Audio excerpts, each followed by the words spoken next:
દેશ વિશે સાગર કેતી બંદર વાણીયા હે પ્રગટ્યા બંદર વાણીયા હે પ્રગટ્યા વર્તમાન મહાવીર રે અતિશયશાળી શુભ સંસ્કારી જ્ઞાન અવતારી રત્નાત્રયદાતા શ્રીમાન રવજી મહેતાના આત્મા શ્રી દેવા અંગજાત જબક દેવીના પ્રાણપતિ પ્રભુ શ્રીમાન સુખના ભ્રાત રે દેજો અમને તારી ઉપકારી જ્ઞાન અવતારી રત્નાત્રયદાતા પરમાત્મા શ્રીમદ રાજચંદ્ર ભગવાનના વતનાર્થ પંચાયત છે. પ્રથમ ગણપતિ એટલે સભાનો પતિ, સભાનો આગેવાન સ્તુતિ કરી છે. તેથી તેમજ પાછળ જગતના પદાર્થોને આકાર બન્યા છે. એ પુસ્તક કઈ રીતે બનવેલું વેદાંતિ, પણ તેમાં તમે ગભરાશો નહીં. તમને આ પુસ્તક વૈરાગ માટે કૃપાલદેવ અન્ય દર્શના પુસ્તકો પણ મુમુક્ષુને વૈરાગ માટે વાંચવા મોકલતા. વિદુર નીતિ એવા એવા પુસ્તક વાંચવા આપતા.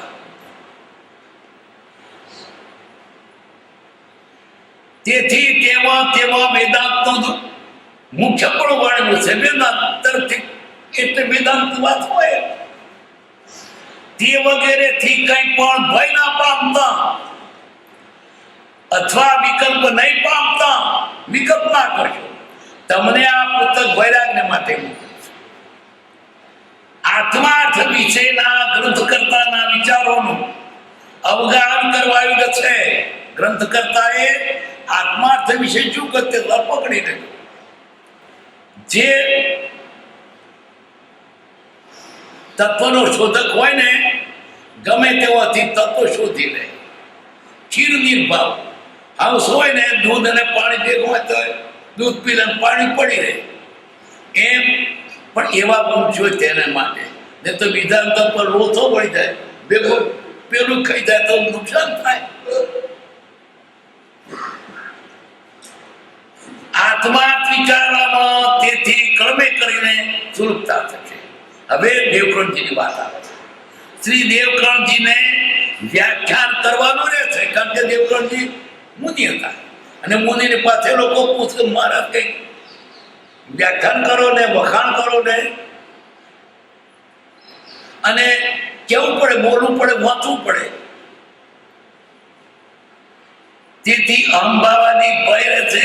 તે સંબિત અહંભાવ આવે. હું વ્યાખ્યાન કરનારો, મારું બધા સાંભળે છે અને કેટલું સરસ આવડે છે. પણ પરમ કૃપાદેવે એનો મધ ઉતારેલો.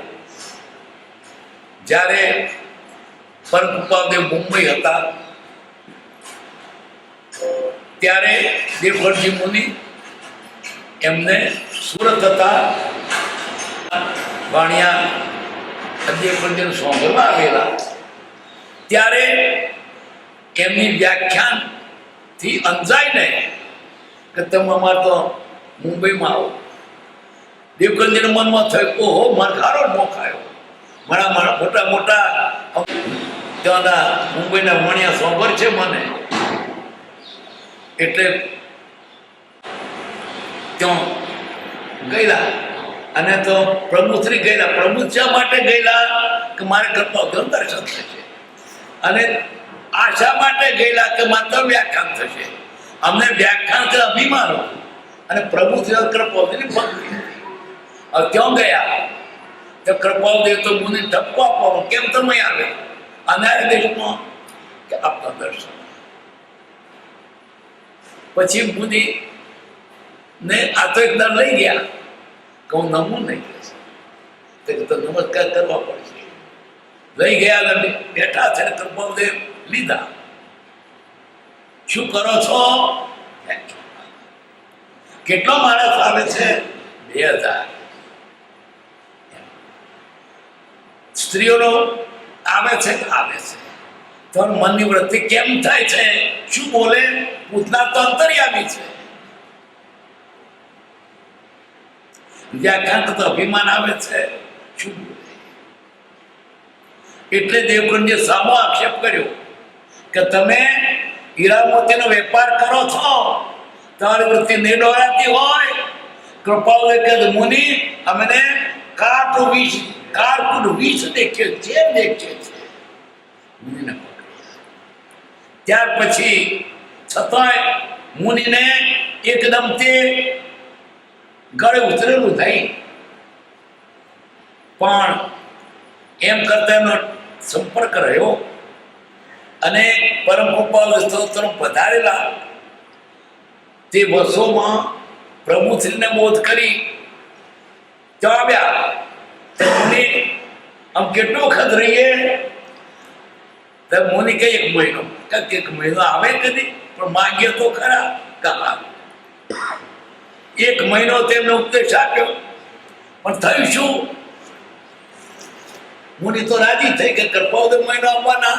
ને ગામમાં વધો તો મોટું ગામ, અમીરોનું ગામ, ભણેલા લોકોનું ગામ.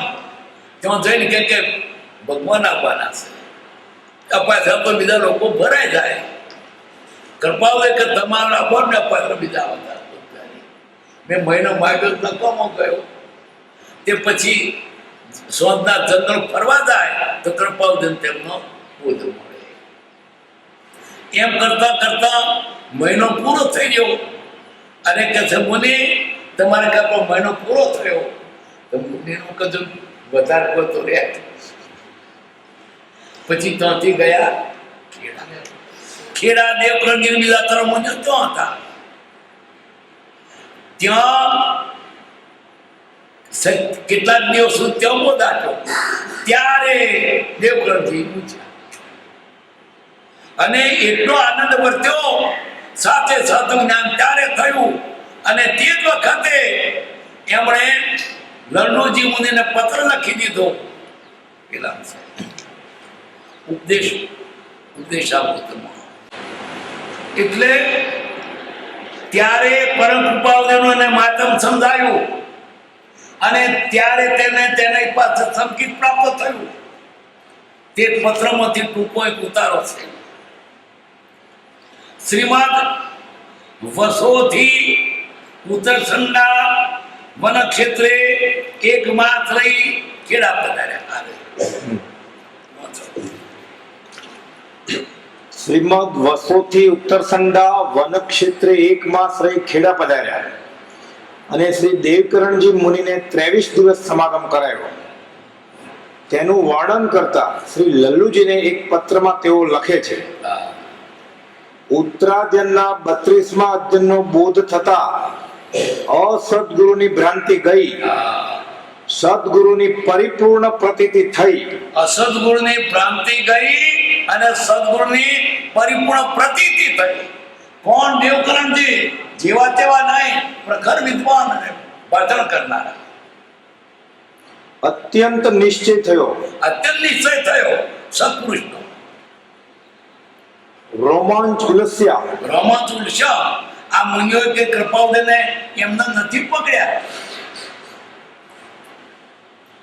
સત્પુરુષની પ્રતીતિનો દ્રઢ નિશ્ચય રોમે રોમ ઉતરી ગયો. આજ્ઞાવશ વૃત્તિ થઈ. તેની આજ્ઞા બચાવો એમ.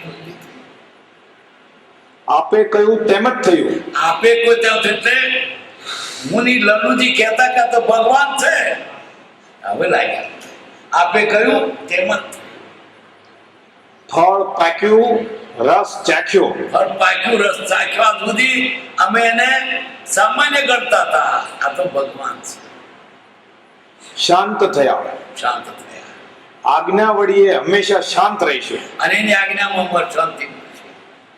મુનિ દેવકરણજી આ પ્રખર વ્યાખ્યાતા હતા ત્યારે કબૂલ કર્યું.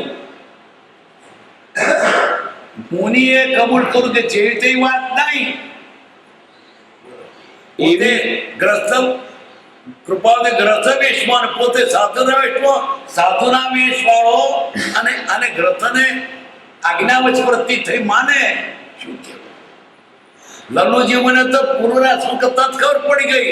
પહેલે મુલાકાતે સાટમ દંડ પ્રણામ કરી નાખ્યા, પણ મુંજો નતા માનતા કે તમે ભોળા છો ત્યાં છોકરાને ભગવાન માનો છો. એને માન્યું ઊંટ છે ને જુહરી ના ધરે, બળતર ધરી દે જુહરી. ઊંટ મોઘેડે ત્યારે પરણે ઉધર પડે. આ ઊંટને જુહરી ચડી ગઈ. દેખોની ઊંટ કહેવાય. એવી વૃત્તિ ચાલે છે કે જાણે સત્પુરુષના ચરણમાં મોક્ષ પ્રત્યક્ષ નજરે આવે છે. પ્રત્યક્ષ નજરે આવે છે. એના આશ્રમમાં મોક્ષ પ્રત્યક્ષ નજરે આવે છે. પરમ કૃપાળુ દેવે પૂર્ણ કૃપા કરી છે. પૂર્ણ કૃપા કરી છે.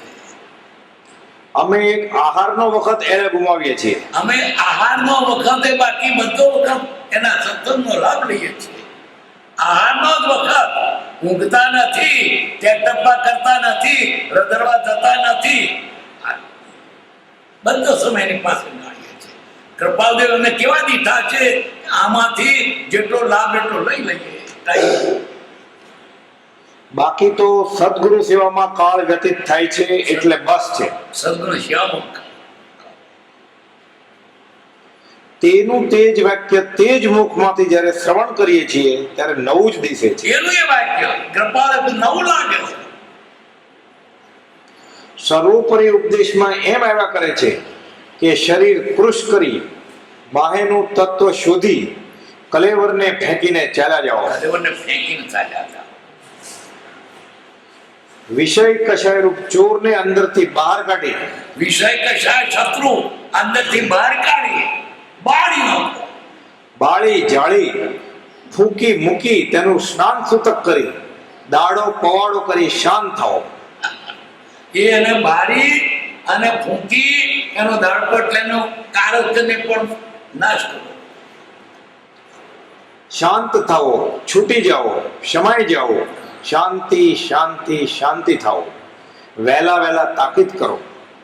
જ્ઞાની સદગુરુના ઉપદેશેલા વચનો સાંભળીને એક વચન પણ પૂર્ણ પ્રેમથી ગ્રહણ કરે, એક પણ સદગુરુ વચનનું પૂર્ણ પ્રેમથી આરાધન કરે તો તે આરાધન એ જ મોક્ષ છે. એનું આરાધન મોક્ષ બતાવે છે. જે મુનિ શું કહેતા હતા કે બાપા તમે ભોળા છો, આ છોકરાને ભગવાન બેઠો, એ જ મુનિ કબૂલ કરે છે. એની આજ્ઞામાં મારું અને બીજો એક પત્ર છે એ કૃપાળુદેવ ઉપર લખ્યો છે. ત્યારે પોતાની ભૂલ કબૂલ કરી કે તમે મને, હું સાધુ મને માની બેઠો તો તે મને ઉગાર્યો છે, સાધુ પણ માની બેઠો તો મને રસ્તે લાગ્યા છો.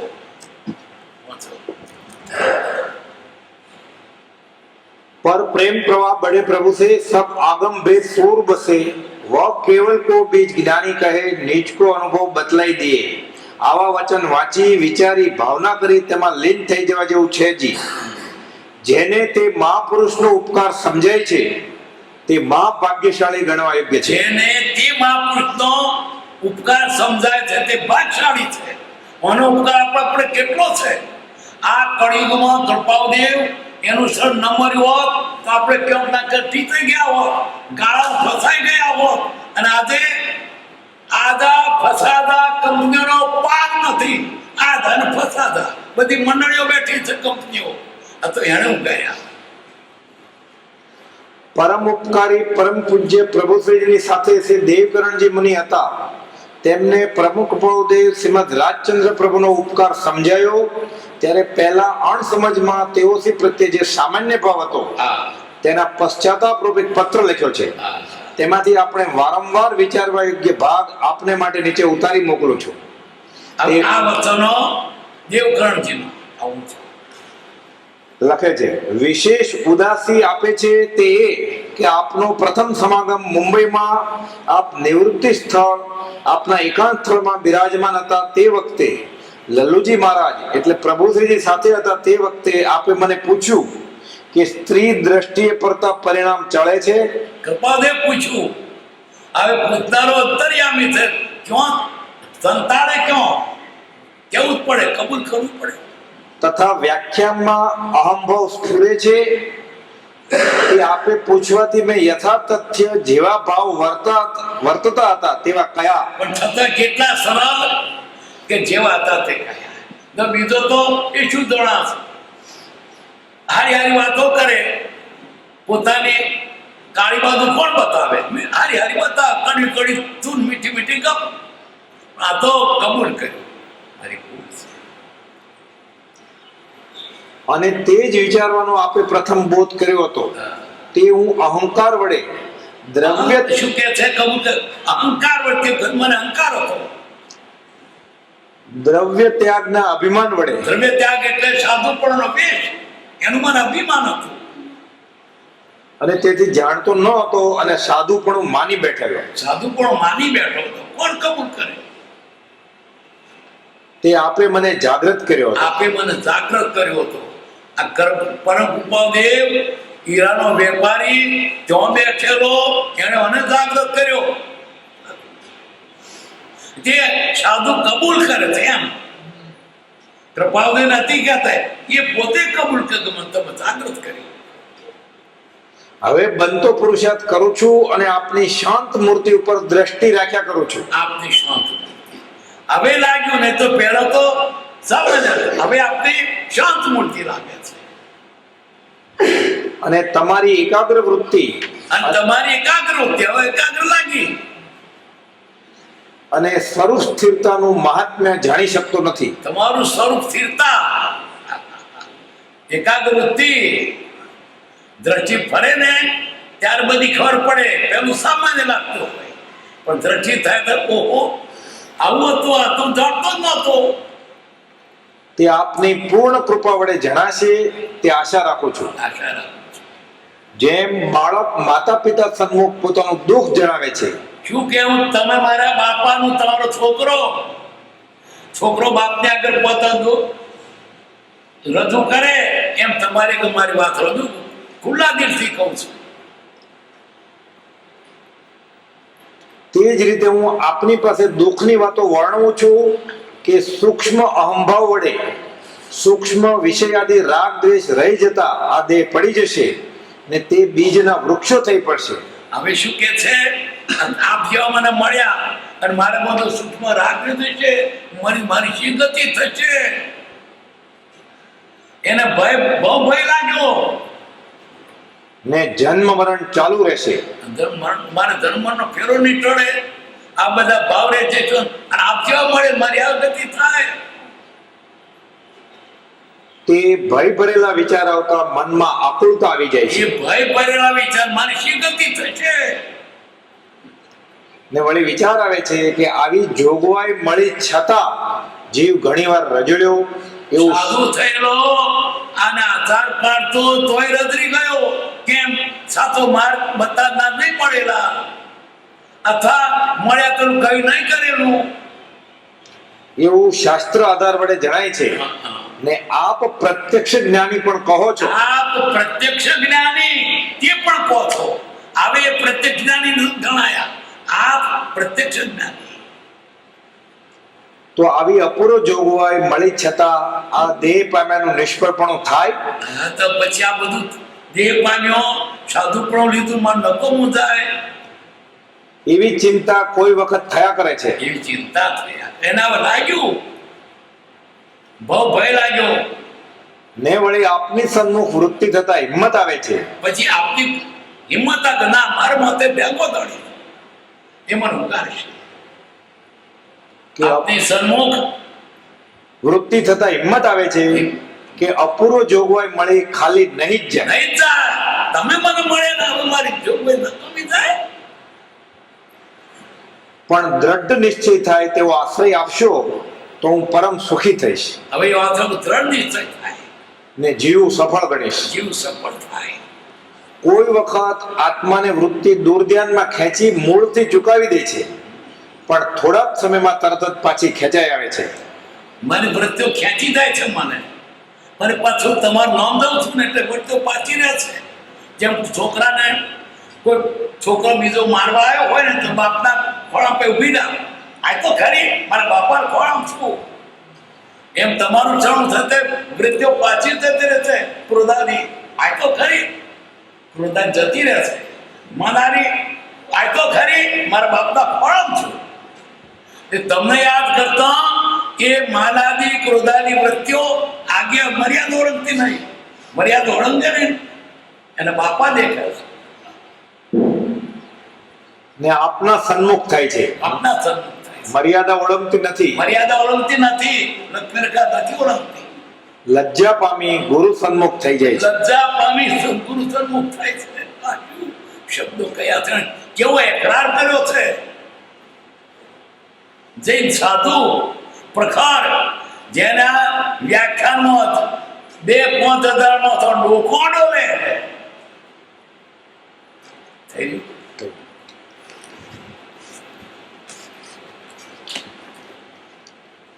અહીં લખ્યું છે ને, જેણે જેણે સદગુરુને વિશે તથા તેમની દશાને વિશે વિશેષપણું દીઠું છે તેને ઘણું કરીને અહંભાવ તથા પ્રસંગ જેવા પ્રસંગોમાં ઉદય થતો નથી. સદગુરુ જેને માધ્યમ લાગે એના અંબા ઠળી દા, હું પામર શું કરી છું, તારી આગળ મારું કયું કશું. તે અહંભાવને જો આગળથી ઝેર જેવો અહંભાવમાં દીકો ઝેર છે તો મારે આપણું નુકસાન કરી રહ્યો છું. ઝેર કોણ પીવે?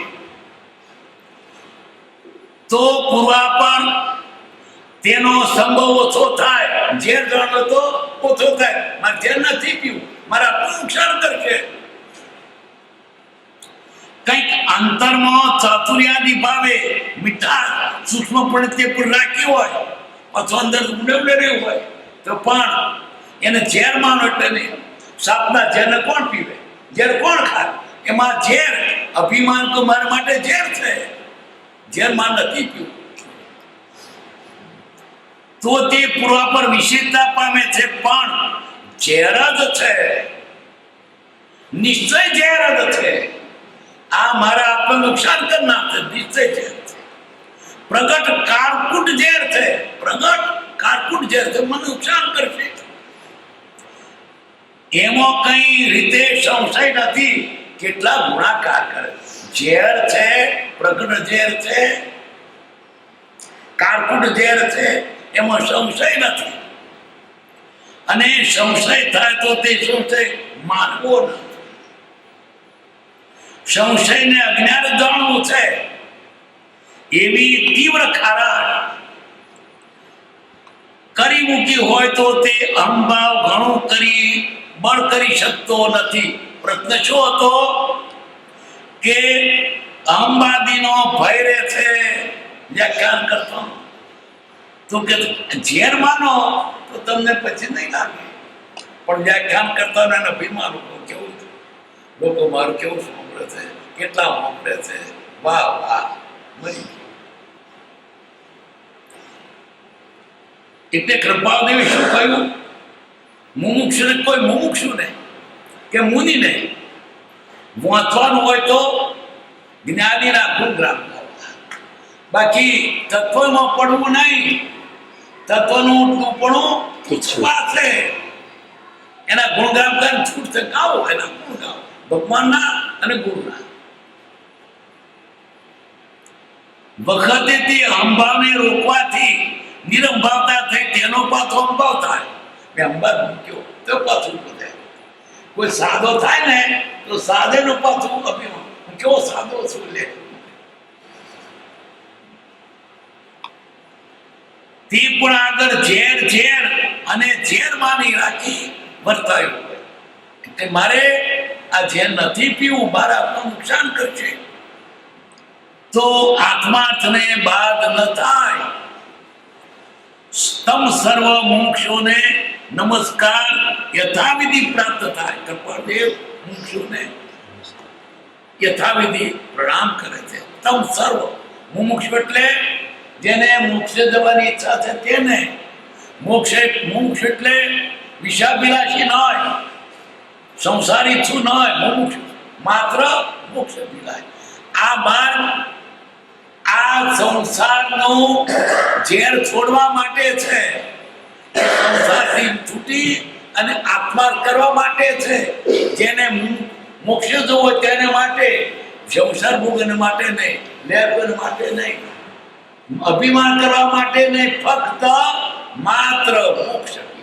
પ્રભુશ્રી કહેતા બધું કરજો, વ્રત કરજો, તપ કરજો, મંદિરે જજો, દર્શન કરજો, દાને કરજો, પણ આટલું કે ઉમેરજો કે છૂટવા માટે, કોઈ બંધાવવા માટે નહીં.